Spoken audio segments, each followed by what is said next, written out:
start with a question with Coach Atkins. Do it. Justin. So the play calling change happened a couple of weeks ago. How did that opportunity come about for you, and how's it been for you the last couple of weeks? How did that opportunity come up? I'll keep some of those conversations internal. The only thing that I'll say is that ever since Coach Babers has arrived, he has been awesome and nothing but supportive, and somebody that I can lean on in a lot of different ways, not just football, but also outside of football. Especially the way that came up and the way that he handled it was something that I hope that I have enough that I am able to handle those situations the same way he did whenever they come across my desk, because he has been absolutely fantastic, and I can't tell you how much I appreciate him. And then outside of that, just, excited at the opportunity. And it's something I feel like I've been preparing my whole entire life for. And so to finally get that opportunity was just a lot of excitement. In what ways has he helped you with this process? What are some of the biggest things that you've learned from Coach Babers? Just wisdom. I think I learned this from my grandfather and my dad. There's really no way to make up experience in this industry. And obviously, as a young coach, I'm working to get as much experience as I possibly can. But he has just been through so many things, been through so many challenges, been through so many times where things are awesome, that he constantly has a good perspective for me. And he also, I think, sees it through a little bit of a different lens. And so sometimes it's great to get a perspective that is different from your own. And yeah, I mean, in those spots, he's been invaluable to me. Coach Brennan mentioned the possibility of carrying too much scheme. After a few days of evaluating everything, did you guys come to the conclusion that's the case, or where are you kind of in that process? I think you talk to any coordinators across the country, and that's always a conversation about what's the right amount, what's too much.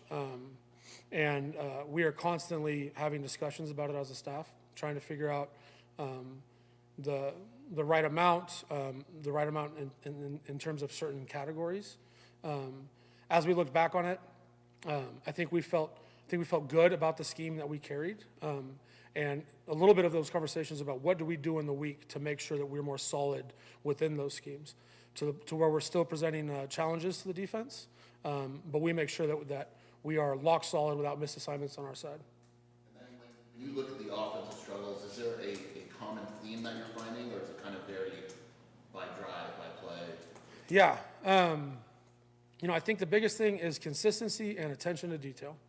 And, if you have a play, you might have 7 details that are important to you executing that play. And on one rep, only 3 of them are important. And on the next rep, 3 other details are important, whether it's releases or depth or angle out or going eyes to tuck.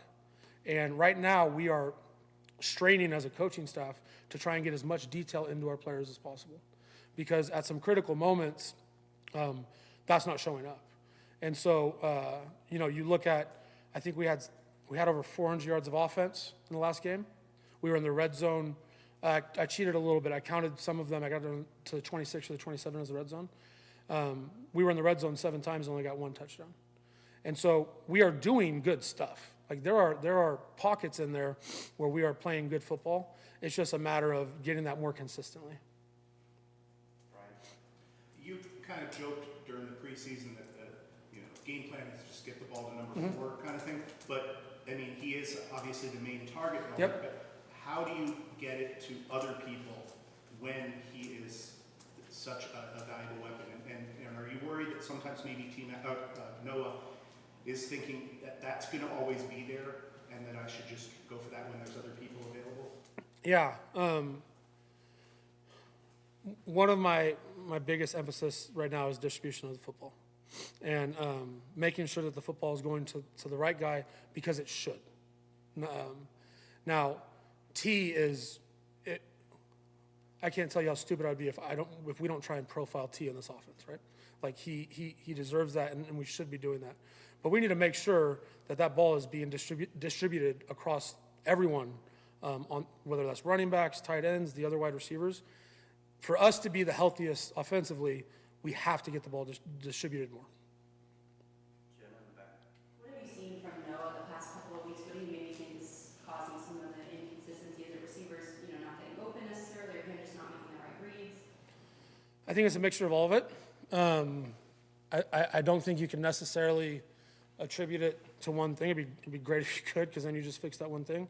I know that at times he needs to just trust the progression and trust where his eyes should be, and trust the information that the defense is giving him. And all of those things are huge conversations going on with us behind closed doors. And I'm sure you guys have been around him enough. There's not another guy in the country I would want to play quarterback for me. I have a blast coaching him, his energy, the type of young man he is. And I feel confident that he's going to move in the right direction on that. You kind of talked about it in terms of making the right reads, reading the progression, but how do you help a quarterback along that may, I don't want to say get tunnel vision at times, but maybe too much to process out there on the football field and is going to T-Mac or is going to this guy? Because he has missed a couple open guys, and it seems like it's just dogpiling where he's playing a little too hard at times. Yeah, it's reps. It's reps. It's reps, and then getting him to understand where those eye progressions should go. And the other part is trusting the scheme, trusting the personnel to get himself through the progression. Because we've left a couple things out there the last couple weeks, and I promise you this: there's no one in the building that knows it more than number 11, and there's nobody in the building that takes it more serious than number 11, and that's why I have such confidence that we will get it going in the right direction. So last time we talked to you, you talked about your experience in Sweden. Can you elaborate more on that and how that year where you called 30 games in a calendar year really elevated your play calling experience? I was there for 2 years, and I'm a third-generation coach's kid, but everyone was small college coaches. And I went over there and had an absolute blast, and it was my first time calling it, and my first time since now calling it. And so it was transformative for me, because I came away from that and I said, I want to make sure the next time that I call plays is it's at the highest level possible, because I had such a positive experience and got a little bit of confidence that, I think I have a chance to be halfway decent at this. And I still, these last 2 weeks, I've thought a lot about that experience, just how grateful I was to go over there, and how grateful I was to those guys for buying into me the way that they did, because it gave me the confidence to go and volunteer in GA and be on the path that I am to be sitting here today. And then the offensive line, what have you seen out of that group, and particularly Alex introduced what he's shown in the last couple weeks? Our group, I love our group. I mean, we've had to deal with, at a couple different spots, some mixing and matching because of some injuries. But the way that they have stepped up, now it hasn't been perfect all the time, but when we get down to some of the guys that we're getting in there, the first part is with Coach Oglesby, you're seeing them develop and get better week to week, which is what you always want to see, especially in the position I am. To have a coach developing the players the way that he's developing them is awesome. And Deuce, his progression from 2 weeks ago to where he's at today is like night and day. And so I'm really pleased with the way he's developing, and we're excited for where that could go, because he's still a young player. He's still got a lot of football ahead of him, but we feel much better about that than we did, say, a month ago with just his trajectory. Last question to Jason. How would you assess Burnett's play the last few weeks, and then where would you kind of like him to see him take the next step? The biggest thing for Key is, he's ready to explode. He's ready to explode. And he's been banged up. And so, there's just been some ebb and flow there. And it's a point of emphasis for our offense. It's a point of emphasis for me. The biggest thing is and he had a great practice today. And to get him in the right spot so that he can show consistently what he's capable of doing. Because we have a great player there, and I'm confident that the best football is ahead of him. And then, BYU defense, what do you see from them? They're great. They're physical, they're long, they're extremely sound, and their coaching staff does an incredible job with them. They're also, just the nature of the university, there's a lot of older guys, so they're really physically developed. And so it'll be a big time challenge for us. But the group that we have, I think, relishes those moments. And that makes it really fun to coach them, because I know that the stadium and that group and how good they are, they will look to it as a challenge and get excited about that. All right, that's your time. Thank you, guys.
You're good, Mike, you're good. All right, we have Alexander Deuce and Paulie Conley. Any questions for the student athletes? Justin, go ahead. Alexander, when were you told that you were going to start against Utah, and what did that game mean to you? I think it was in the middle of the week, and it meant a lot to me. Like, I had a chance to help my brothers, step up for the team when they needed it. So it felt really good. And what do you think has been the biggest improvement in your game over the last year? I think my physicality and my confidence while playing. Before I was very hesitant with my game, but I think now as I've gotten more comfortable, and especially since I've gotten snaps, I've been more sure of what I'm doing. Going off of that, since arriving here on campus during the off season, and then to this point now starting, what have you learned throughout that process that has helped you get to this point? There's a lot of obstacles, a lot of adversity, and sometimes in the moment it's a little too much. But you kind of just lean on the guys you have next to you, and honestly, that's what helped me the most, especially the O-line. So, Quali, I think you were targeted 8 times in this last game, and much more than any other game in the passing game. How important has that been, and what have you been able to do to make sure that you're making the most of those opportunities? Most of the plays were just check down reads, so Noah was going through his progression and just checking down to me. But I was just making sure I'm like a valuable option to Noah, so I'll do my protection and get out and make sure I'm there if Noah needs me. Now, it seemed like most of those were to the side. What is the approach there? Like, do you have to try to avoid that you're not too close to the sideline so that it makes for like an extra defender? Yeah, that's when you run routes to the sideline, you can't be too close because like once you catch the ball, you step out and you got right there. So just giving more space to the sideline to have like space where Noah could throw you the ball like high, low, or anyways you can catch it and get yards.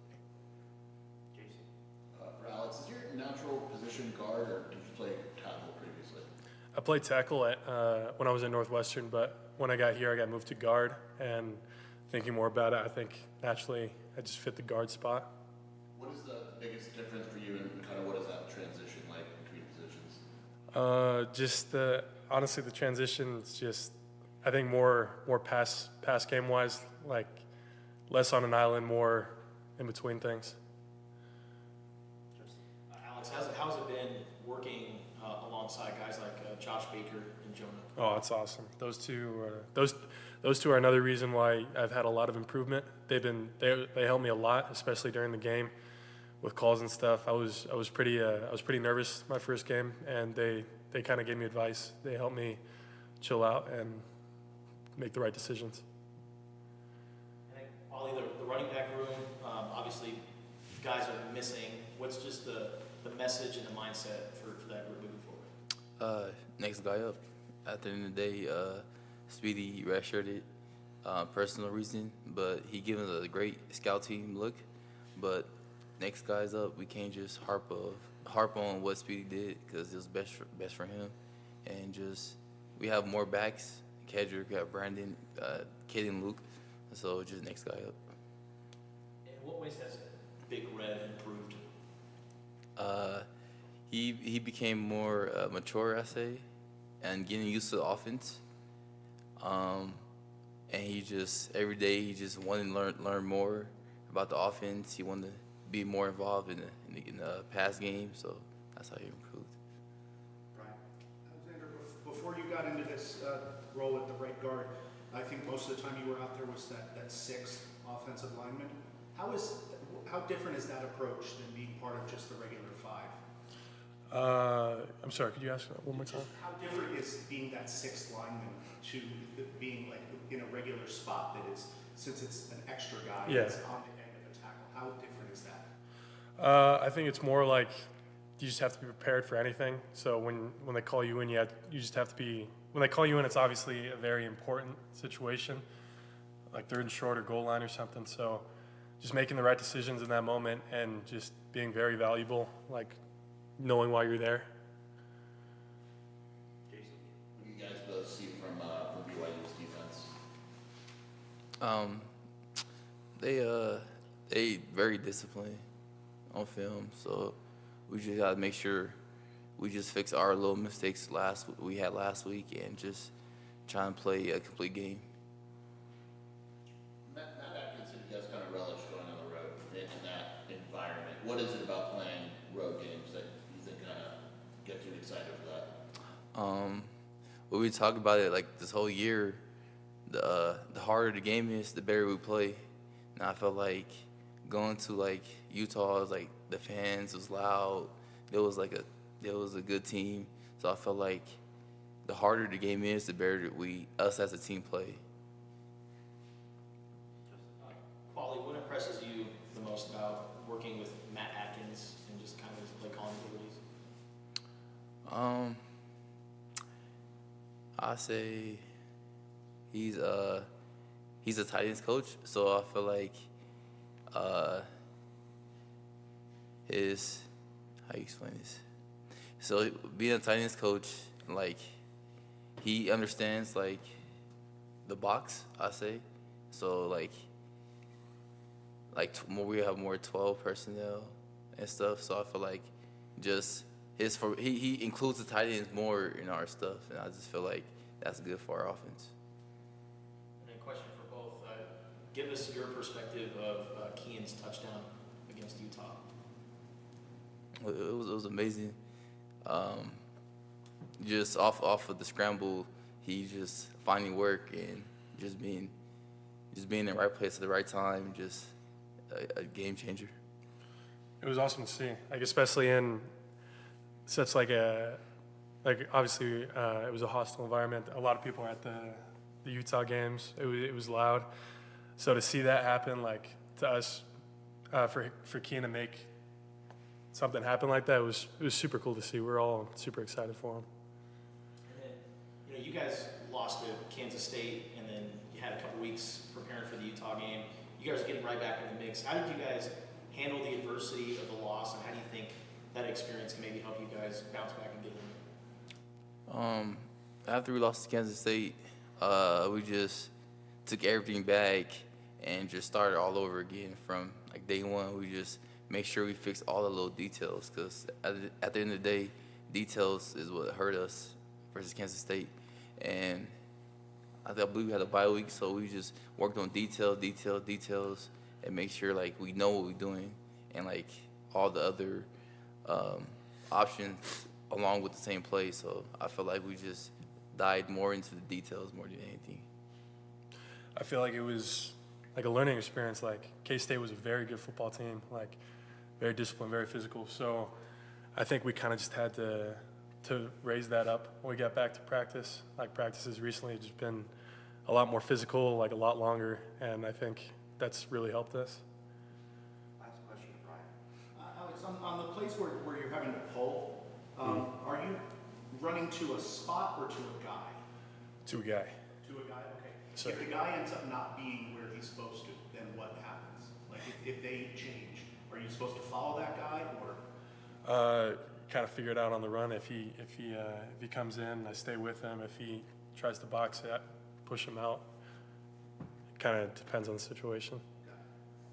Thank you. Yes, sir. That's our time. Thanks, guys.